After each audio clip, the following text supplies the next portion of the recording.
Hi guys, मैं हूं विवेक कुमार पांडे और आप देख रहे हैं होस्ट प्रोग्रामिंग यूट्यूब चैनल। और इस वीडियो में हम लोग बात करेंगे कि आईएसओ क्या है और आईएसओ का काम क्या है। गाइस, जब भी हम लोग कोई कंपनी का कुछ प्रोडक्ट लेना होता है हम लोगों को, ठीक है, तो हम लोग सबसे पहले उस प्रोडक्ट की क्वालिटी को देखते हैं कि उस प्रोडक्ट का क्वालिटी कैसा है, ठीक है। और उस प्रोडक्ट का जो सर्टिफिकेट है या फिर जो वो लाइसेंस है उसका कंपनी का, ठीक है, उस पे भी हम लोग काफ़ी ध्यान देते हैं, ठीक है। क्योंकि हम लोग नया प्रोडक्ट ले रहे हैं, उसके बारे में हम लोग कुछ पता नहीं है, तो जो प्रोडक्ट यूज कर रहे हैं उनके बारे में भी हम लोग पूछते हैं कि ये प्रोडक्ट कैसा है जो यूज कर रहे हैं। उसके बाद ही हम लोग उस प्रोडक्ट पे अपना ट्रस्ट बना पाते हैं। मतलब ये है कि अगर हम लोग कोई कंपनी या कोई भी ऑर्गेनाइजेशन अगर हम लोग बना रहे हैं तो ठीक है, उसमें हम लोग को सबसे पहले ज़रूरी ये है कि जो उसके कस्टमर्स हैं, ठीक है, उनका ट्रस्ट आपकी कंपनी पे हो। अगर आपके ट्रस्ट कंपनी पे उनका ट्रस्ट होगा तभी आपका प्रोडक्ट वो लोग खरीदेंगे, नहीं तो वो लोग प्रोडक्ट नहीं खरीदेंगे, ठीक है। तो एक्चुअली होता है कि अगर सिमिलर प्रोडक्ट बहुत सारे ऐसे सिमिलर प्रोडक्ट है जिनका क्वालिटी खराब होता है, ठीक है, तो फिर उसको एक बार कोई लेता है दोबारा लेना नहीं चाहता है, ठीक है। और ये जो सर्टिफिकेट और लाइसेंस है यही आईएसओ प्रोवाइड करता है। अब हम लोग समझते हैं कि आईएसओ का फुल फॉर्म क्या है।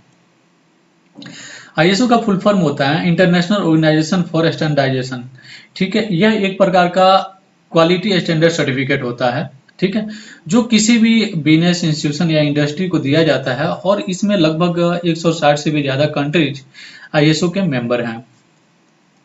जो भी बिजनेस इंस्टीट्यूशन या इंडस्ट्री आईएसओ के सर्टिफिकेट के लिए अप्लाई करता है, तो आईएसओ उस कंपनी के ऑर्गेनाइजेशन की प्रोडक्ट क्वालिटी, ठीक है, कस्टमर सॉल्यूशन, जो कस्टमर को लोग सॉल्यूशन प्रोवाइड कर रहे हैं, purity, security and management system का काफ़ी अच्छे से जांच करती है। और अगर सब कुछ अच्छा रहता है तो आईएसओ उस कंपनी को एक सर्टिफिकेट प्रोवाइड करती है। यह एक एक्चुअली इंटरनेशनल ऑर्गेनाइजेशन है, या किसी गवर्नमेंट के अंदर नहीं आता है। बेसिकली मेरे कहने का मतलब ये है कि यह एक संगठन है जो लोग एक सर्टिफिकेट को प्रोवाइड करते हैं कि जिस भी कंपनी को प्रोवाइड करते हैं, मतलब कि उसका जो क्वालिटी है वो काफ़ी बेस्ट है, ठीक है।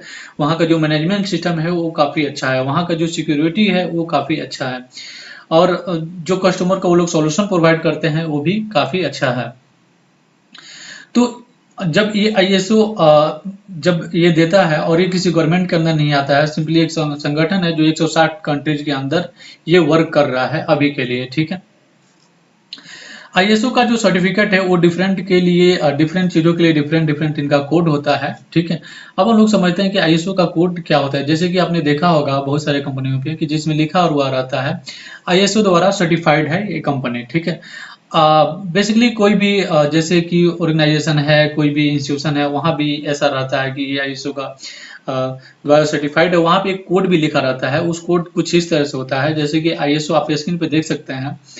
ISO 9000, 9011, 9001, 2008, 9001, 2015, ठीक है, इस तरह से उसका लिखा रहता है।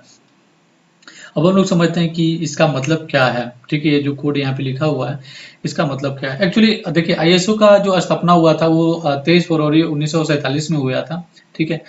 और यह एक इंटरनेशनल ऑर्गेनाइजेशन पे काम कर रहा था। ऐसा नहीं है कि कोई एक कंट्री के अंदर काम करेगा, ये जहाँ भी जिस कंट्री में भी इसका मतलब सदस्य हैं तो वहाँ पे ये काम करेगा। आईएसओ ने पहला अपना सर्टिफिकेट सन 1979 में आईएसओ 9000 जारी किया था, ठीक है। मतलब 1979 में आईएसओ 9000 जारी हुआ था, जो उस कंपनी का कोड था, ठीक है। और ये जो जिसको जारी हुआ था उस कंपनी के पास एक सही शुद्ध प्रोडक्ट बनाने का प्रमाण था, ठीक है, उसमें बस यही था।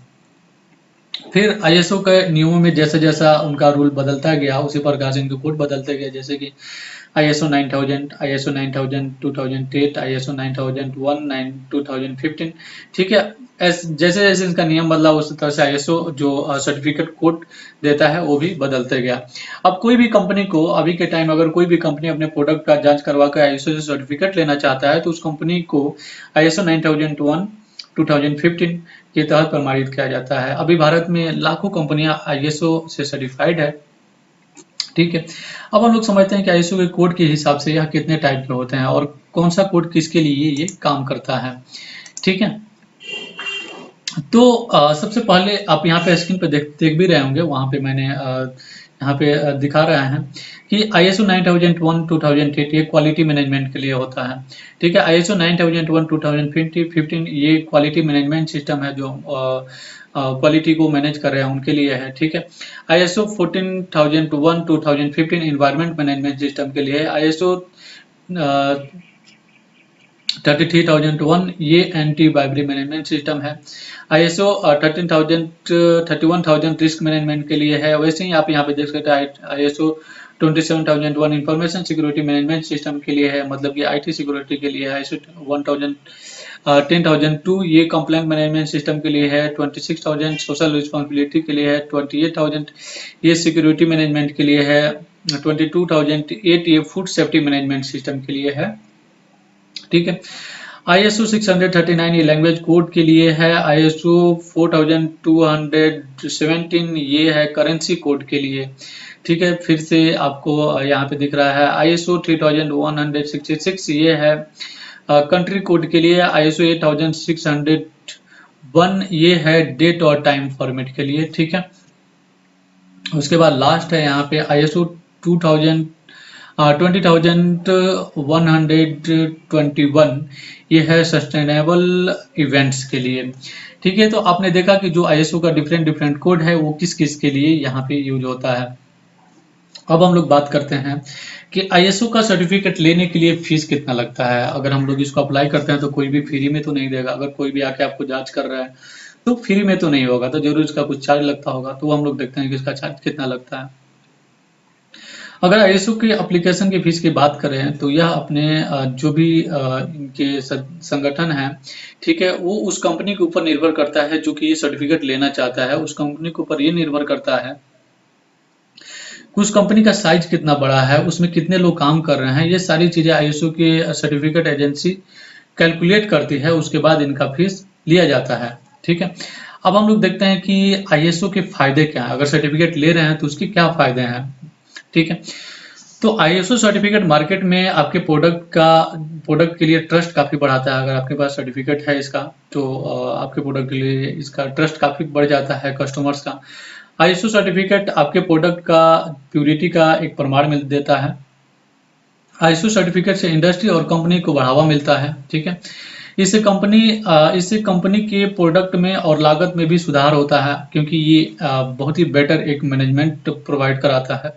ठीक है, वर्क प्लेस में सुधार और कर्मचारियों में उत्साह बढ़ाता है। जो भी वहाँ पे काम कर रहे हैं उनको भी लगता है कि चलो कुछ तो यहाँ पे अच्छा हो रहा है, जैसे कि एक इंटरनेशनल ऑर्गेनाइजेशन है जो है वो उसका सर्टिफिकेट दे रहा है।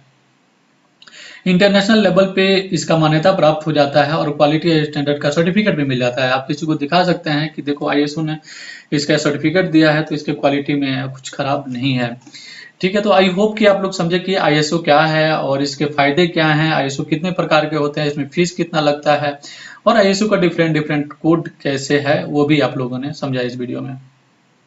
और ISO की स्थापना कैसे हुई थी और कब हुआ था ये भी आप लोगों ने इस वीडियो में लगा। अगर आपको ये वीडियो अच्छा लगा तो प्लीज़ इस वीडियो को लाइक जरूर करिएगा। अगर आप नए हैं इस चैनल पे तो सब्सक्राइब जरूर करिएगा। और अगर आपको ISO के बारे में कुछ ज़्यादा जानकारी चाहिए तो नीचे हमको कमेंट करके जरूर बताइएगा कि ISO की नीचे जानकारी और क्या जानना चाहते हैं। और एक चीज़ और आप बताइएगा कि आप ISO का कौन सा सर्टिफिकेट लेने जा रहे हैं। जैसा कि मैंने टाइप बताया जिसमें क्वालिटी मैनेजमेंट था, क्वालिटी मैनेजमेंट सिस्टम था, वैसे इंफॉर्मेशन सिक्योरिटी मैनेजमेंट सिस्टम थे। ये जो मैंने बताया इसमें से कौन सा आप लेने जा रहे हैं वो नीचे हमको कमेंट करके जरूर बताइएगा। Thanks for watching this video. मिलते हैं हम लोग नेक्स्ट वीडियो में, तब तक के लिए थैंक यू सो मच।